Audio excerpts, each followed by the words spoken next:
It's never easy to truly evaluate someone's performance. There are always intangibles and invisible factors at play. Some workplaces are expanding their rating systems, some are dropping them altogether, and evaluation certainly hasn't gotten any easier these days, with work being more interconnected and less centralized than ever before. But the biggest challenge to giving a meaningful measure of work might just be the person giving the measure. Today on The Fix, how to get a clear picture of performance. The first step is to become more aware of the mind traps. These are the subtle and sneaky beliefs that we bring along whenever we're making judgments about others. And while there are all sorts of biases out there, there seem to be a few that are especially hard to shake and almost always creep in. Recency. That's shorthand for our tendency to give weight and priority to events of the moment, the right now record of work that may only reveal a single frame of the action. With recency, we look only at a part of an employee's story to the exclusion of everything else. Part of that has to do with our inability to recall distant memories or moments, but it's particularly damaging to anyone who may have had a bad couple of weeks or struggled on their most recent project. On the other end, you've got spillover, the unfair and usually unfounded assumption that someone's past will continue to show up in their present. It's a pessimistic view of others that ignores the concept of a growth mindset and takes an overly backwards view of who people were and not who they are right now. And the mind trap that always seems to trip us up? Halo.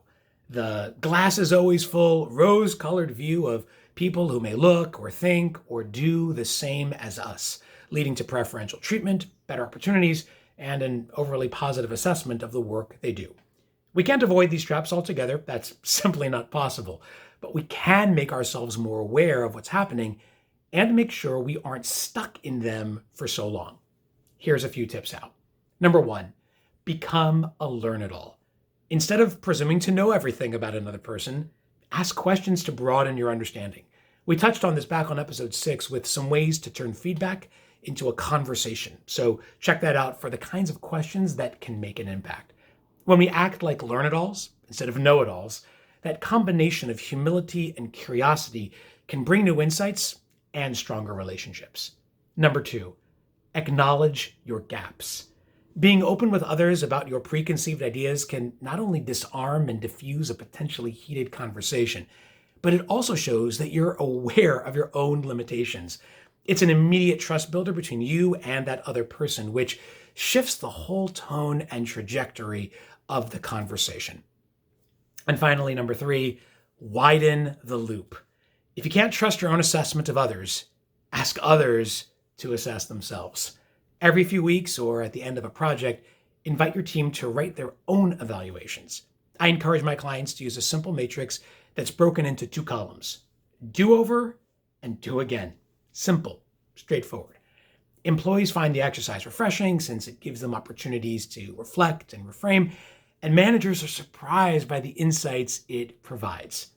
Look, it would be great if we could size up a situation and know everything there is to know about it, but that's just not reality. Getting a clear picture of performance means looking beyond our limiting beliefs and avoiding the mind traps that hold us back. If we can do that, we might just see someone's performance and potential in an entirely new way.